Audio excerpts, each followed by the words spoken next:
भारत पाकिस्तान तनाव के बीच प्रधानमंत्री नरेंद्र मोदी की आज 4 बैठकें होगी। अगले घंटे में ये 4 बैठकों की शुरुआत हो जाएगी और इसी बीच देखिए बैठक जो है सीसीएस, सीसीपीए, सीसीईए की बैठक होने वाली है। प्रधानमंत्री नरेंद्र मोदी की अध्यक्षता में पीएम ने रक्षा मंत्री, एनएसए, सीडीएस और तीनों सेना प्रमुख के साथ पहले भी बैठक की। कल भी तस्वीरें निकलकर सामने आई थी जहां पर 2.5 घंटे बैठक चली थी। पीएम मोदी बोले कि सेना एक्शन का समय तरीका तय करे, सेना को एक तरीके से फ्री हैंड यहां पर प्रधानमंत्री और केंद्र सरकार द्वारा मिलते हुए। और इसी बीच देखिए अमित शाह ने एनएसजी, बीएसएफ, सीआरपीएफ और एसएसबी की मीटिंग भी ली है। केंद्रीय गृह मंत्री भी एक्शन मोड में नजर आ रहे हैं और पाकिस्तानी मंत्री का बयान भी सामने आया है। पाकिस्तान का डर छलका है। पाकिस्तान दावा कर रहा है, प्रेस वार्ता करके दे रहा है कि भारत 36 घंटे में अटैक करेगा। और इसी के साथ साथ देखिए लगातार छोटे दिन एलओसी पर भी तनाव बढ़ा हुआ है। पाकिस्तान ने 6 जगह फायरिंग की है। एलओसी पर भी हलचल तेज है। जम्मू कश्मीर में हलचल तेज है। जम्मू कश्मीर के बांदीपोरा से 3 आतंकी गिरफ्तार कर लिए गए हैं। लगातार शिकंजा कसा जा रहा है, सर्च ऑपरेशन चलाया जा रहा है। जम्मू कश्मीर के होटल्स को एडवांस बुकिंग लौटाने के आदेश जारी कर दिए हैं क्योंकि देखिए दहशत है। हिंदुस्तानी अब कश्मीर में जाने से डर रहा है। इसी बीच होटल्स को तमाम जरूरी दिशा निर्देश जारी कर दिया है ताकि लोगों का पैसा बर्बाद ना हो। और साथ ही साथ जब उज्जैन पहुंचे योग गुरु बाबा रामदेव तो उन्होंने भी बड़ा बयान दिया है। उन्होंने कहा है कि बाबा महाकाल दुश्मनों का नाश करेंगे और केंद्र सरकार जरूरी कार्रवाई जल्द से जल्द करेगी। तो देखिए ये बड़ी खबरें हो जाती है। दिल्ली में क्या हो रहा है, मध्य प्रदेश से कैसे रिएक्शन आ रहे हैं, जम्मू कश्मीर में एलओसी पर कैसे हलचल तेज है और पाकिस्तान पर इसका क्या असर पड़ रहा है, सब कुछ आपको बता दिया है। इसी बीच आपको तस्वीरें भी दिखाते हैं। भारत कुछ बड़ा करने वाला है और ये जो कयास है ये 22 अप्रैल से ही लगाए जा रहे हैं। अब तस्वीरें देखिए, 22 अप्रैल में कश्मीर के पहलगाम में टेरर अटैक हुआ। 23 अप्रैल को दिल्ली में पीएम की सीसीएस मीटिंग होती है एकदम उसके अगले ही दिन। वहीं 24 अप्रैल को दिल्ली में सर्वदलीय बैठक भी बुलाई जाती है जिसके बाद से विपक्ष और सत्ता पक्ष एकजुट होते हुए नजर आते हैं। विपक्ष का पूर्ण समर्थन यहां पर मिला। उसके बाद 24 अप्रैल को श्रीनगर में फाइटर जेट्स भी तैयार किए गए। हमने सेना अभ्यास देखा, वायुसेना का, नौसेना का और थल सेना का भी। 24 अप्रैल को एलओसी बॉर्डर पर हाई अलर्ट जारी कर दिया गया क्योंकि दोनों तरफ से ही गोलीबारी की संभावना यहां पर निकलकर सामने आई। और 25 अप्रैल को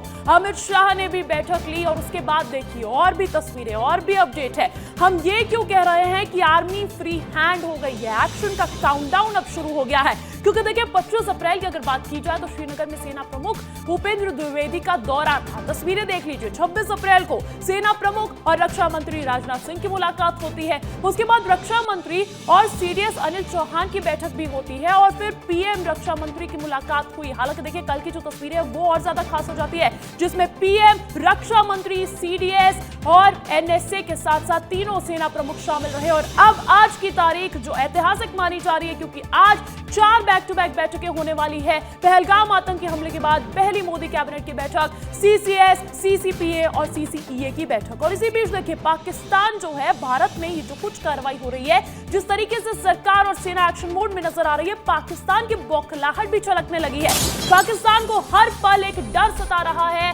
पाक सूचना मंत्री अताउल्लाह तरार का बड़ा दावा निकलकर सामने आया है कि भारत 36 घंटे में अटैक करेगा। 24 से 36 घंटे में मिलिट्री ऑपरेशन होने वाला है। पाकिस्तान के सूचना मंत्री अताउल्लाह तरार ने रात 2 बजे प्रेस कॉन्फ्रेंस करके ये दावा किया है। क्या कहा है, कैसी बौखलाहट है, कैसा डर है, सुन लीजिए। Pakistan has credible intelligence that India intends carrying out military action against Pakistan in the next 24 to 36 hours on the pretext of baseless and concocted allegations of involvement in the Pahalgam incident. Indian self-assumed hubristic role of judge, jury and executioner in the region is reckless and vehemently rejected. Pakistan has been the victim of terrorism itself, that any such military adventurism by India would be responded to assuredly and decisively. और इसी बीच अधिक चर्चा कर लेते हैं, updates लेंगे। सहयोगी राकेश चौधरी दिल्ली से ही लाइव जुड़ गए हैं। राकेश, प्रधानमंत्री नरेंद्र मोदी का एक ऑर्डर आया है और पाकिस्तान में डर गहराता हुआ नजर आ रहा है। हालांकि समय, तरीका, टारगेट सेट करने की जो जिम्मेदारी है ये सेना पर ही दे दी गई है। इस पर क्या अपडेट्स है, क्योंकि आज दिल्ली में फिर भी मंथन किया जाएगा?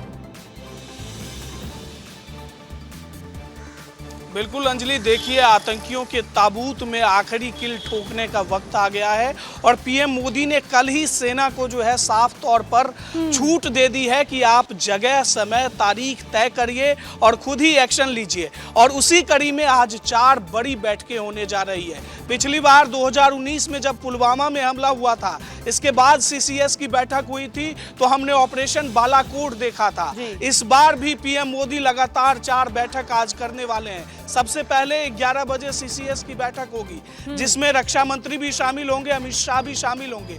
पीएम मोदी लगातार ब्रीफिंग ले रहे हैं। देखिए सेना के अधिकारियों से उनकी बैठक हो रही है। राजनाथ सिंह रक्षा मंत्री खुद ही पीएम को हर एक मूवमेंट का जो है ब्रीफ दे रहे हैं, यानी कि जम्मू कश्मीर में सेना किस तरह सैनिटाइजेशन प्रोग्राम चला रही है, साथ ही जो है अपने घर को साफ करने की कोशिश हो रही है। दूसरी ओर लगातार पाकिस्तान के साथ एलओसी पर तनाव जारी है। हर ओर से सेना अलर्ट मोड पर है और पीएम मोदी लगातार यहां सेना को छूट दे रहे हैं। और आज की बैठक में जब सीसीएस की बैठक होगी, उसके बाद जो है कैबिनेट की बैठक होगी, तो जो प्रस्ताव पारित होने हैं आज हो जाएगा, यानी कि आखिरी घड़ी जो आतंक पर प्रहार करने की है वो आज आ जाएगी। और एक ना एक दिन निश्चित तौर पर जो है आने वाले 1 से 2 दिन के अंदर जो है पाकिस्तान पर बड़ी कार्रवाई देखने को मिल सकती है। बिल्कुल, आने वाले दिनों में कुछ बड़ी कार्रवाई देखने को मिल सकती है और यही वजह है कि पाकिस्तानी अब विक्टिम कार्ड प्ले करने लगे हैं। बहुत बहुत शुक्रिया राकेश तमाम जानकारी देने के लिए।